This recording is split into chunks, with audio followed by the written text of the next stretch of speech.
Good morning, students. Today we will continue our previous chapter, Retirement or Death of a Partner, in which we will do our 39th illustration. A, B and C were partner in a firm sharing profit and loss in the proportion to their fixed capital. A 5 lakh, B 3 lakh, C 2 lakh. तो जो इनकी capital है वही इनकी profit sharing ratio होगी. तो देखो कैसे A, B, C 5 lakh 3 lakh 2 lakh. तो इनकी रेशियो क्या निकलेगी 5:3:2. और अब क्वेश्चन के अंदर कोई न्यू रेशियो नहीं दे रखी, तो कॉन्टिन्यूड पार्टनर की ओल्ड रेशियो ही इनकी न्यू रेशियो होगी. तो कॉन्टिन्यूड पार्टनर कौन है, ए और बी. इनकी ओल्ड रेशियो 5:3, तो यही इनकी न्यू रेशियो होगी ए और बी की 5:3, और यही इनकी गेनिंग रेशियो होगी. सबसे पहले हम एडजस्टमेंट को कंसीडर करेंगे रिवैल्यूएशन अकाउंट में. Lesson first adjustment goodwill of the firm, इसको हम बाद में कंसीडर करेंगे. Second adjustment provision for bad debts will be maintained eight 5% on debtors. Debtors के ऊपर 5% प्रोविजन क्रिएट करना है. अगर हम अपनी स्टेटमेंट में देखें तो हमारे डेटर्स 15,000 के हैं, इसका 5% 750 प्रोविज़न बनेगा. लेकिन हमारे पास सम के अंदर 1500 का प्रोविज़न बना हुआ है, यानी कि हमारा प्रोविज़न 5% होना चाहिए. रूल्स के अकॉर्डिंग 750 अमाउंट होना चाहिए, लेकिन 1500 बना हुआ है. तो हमने अपने प्रोविज़न को डिक्रीज़ करना है. डिक्रीज इन प्रोविज़न तो प्रॉफिट, तो हमें 750 का प्रॉफिट होगा. और प्रॉफिट को कहाँ लिखेंगे, revaluation account credit side. Next adjustment land and building be appreciated by ₹90,000. Land and building को 90,000 से एप्रिसिएट करना है, इंक्रीज करना है. तो 90,000 से हमारी लैंड एंड बिल्डिंग इंक्रीज हो रही है, जिसको कहाँ लिखेंगे हम, revaluation account credit side by land and building. And plant and machinery will be reduced to 1,80,000 rupees. कहते हैं प्लांट एंड मशीनरी को रिड्यूस करके 1,80,000 तक ले आओ.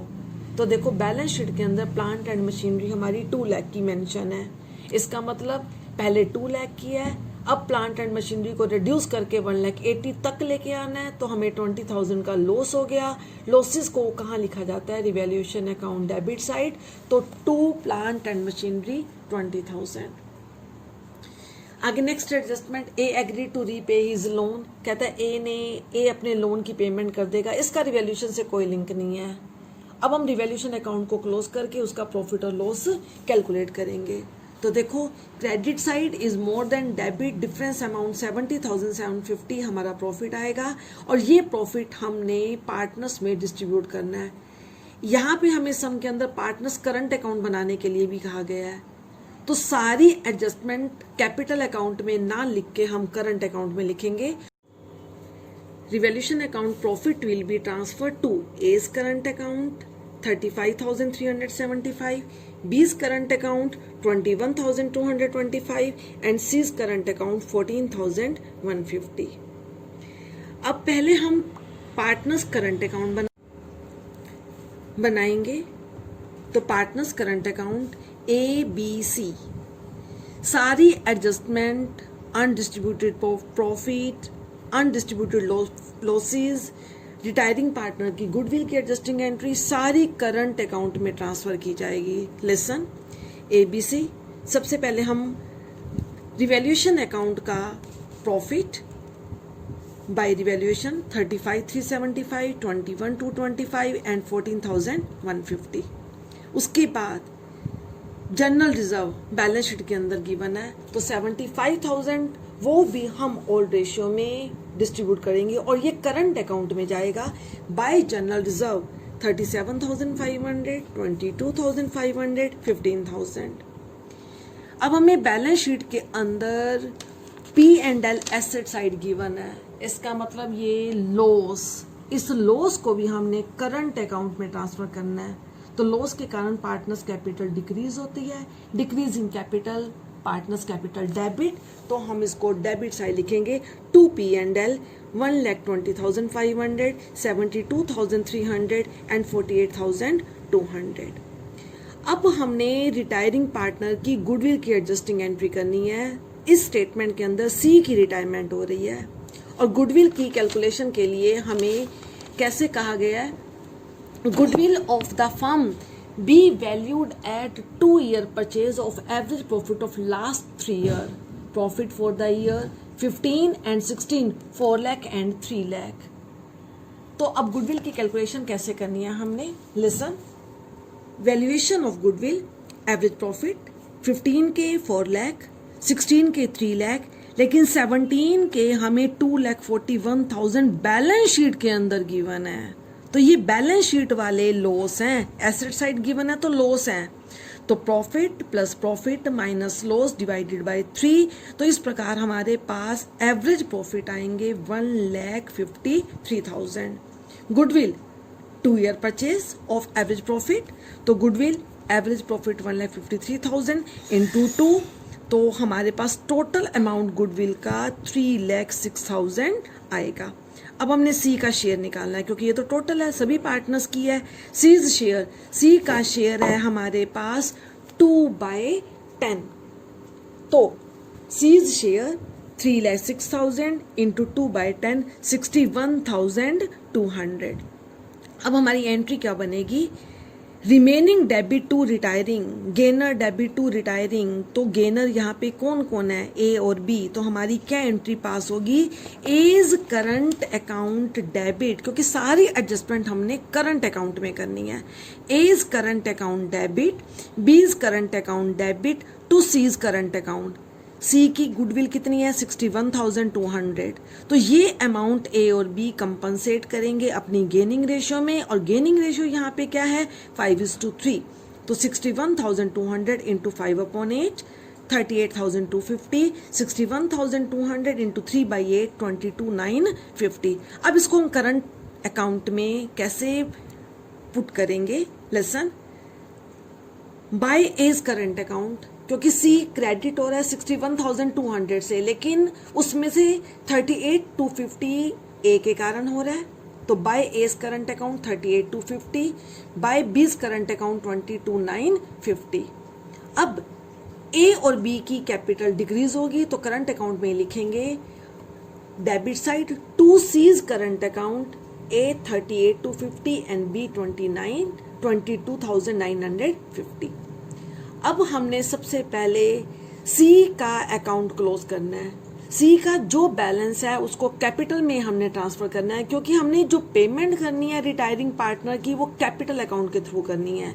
तो पहले रिटायरिंग पार्टनर का जो ड्यू अमाउंट है वो उसकी कैपिटल में ट्रांसफर किया जाएगा।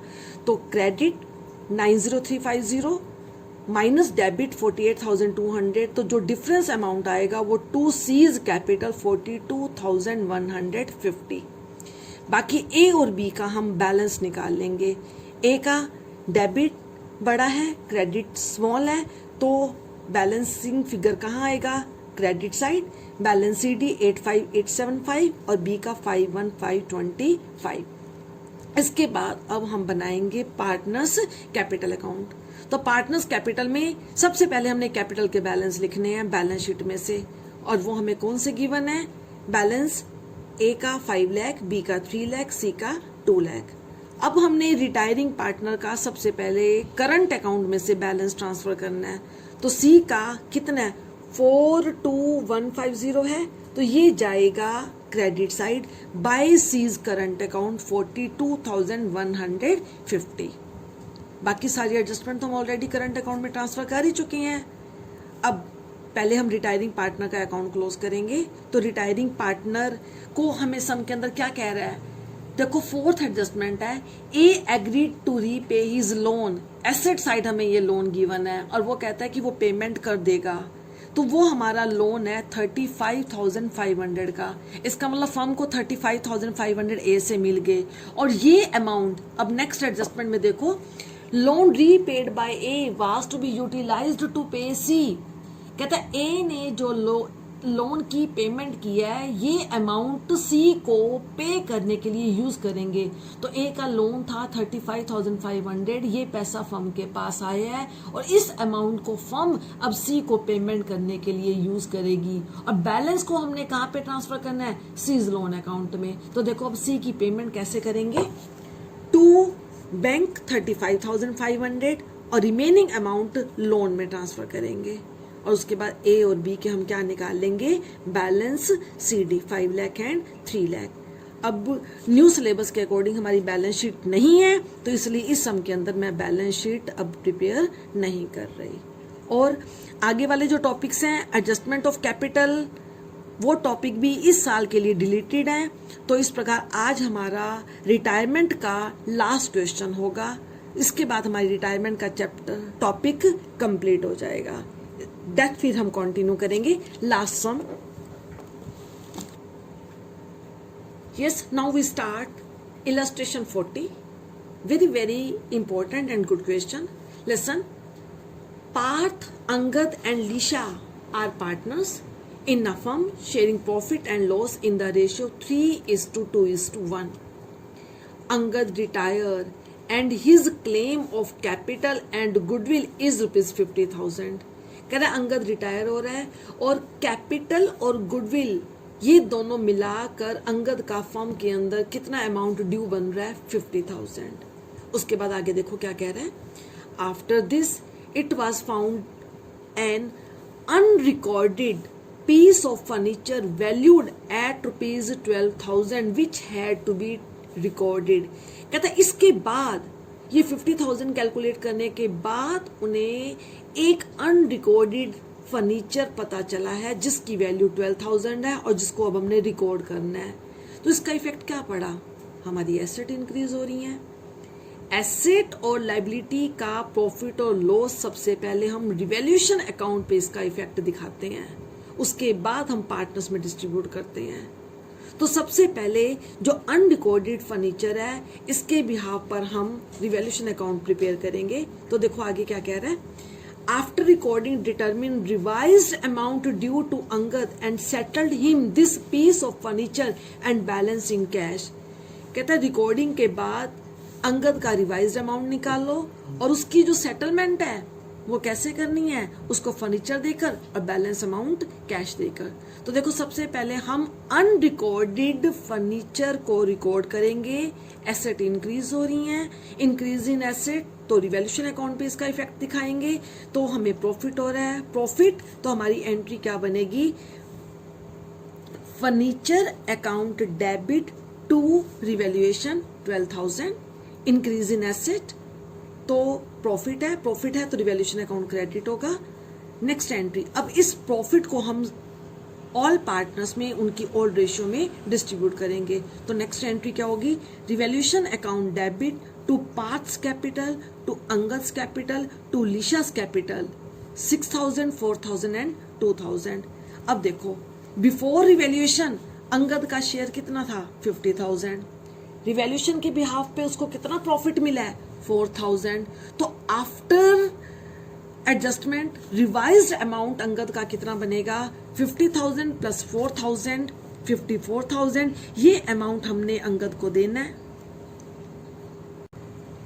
तो Angad capital account debit 54,000। Angad की पेमेंट हम कैसे कर रहे हैं, फर्नीचर और बैलेंस अमाउंट कैश देकर। तो फर्नीचर हमारा कितने का है, 12,000 का। तो 54 में से 12,000 तो फर्नीचर गया और रिमेनिंग अमाउंट 42,000 हम उसकी पेमेंट कर देंगे टू बैंक। तो इस प्रकार हमारी एंट्री बनेगी, Angad's capital account debit 54,000 to furniture and to bank.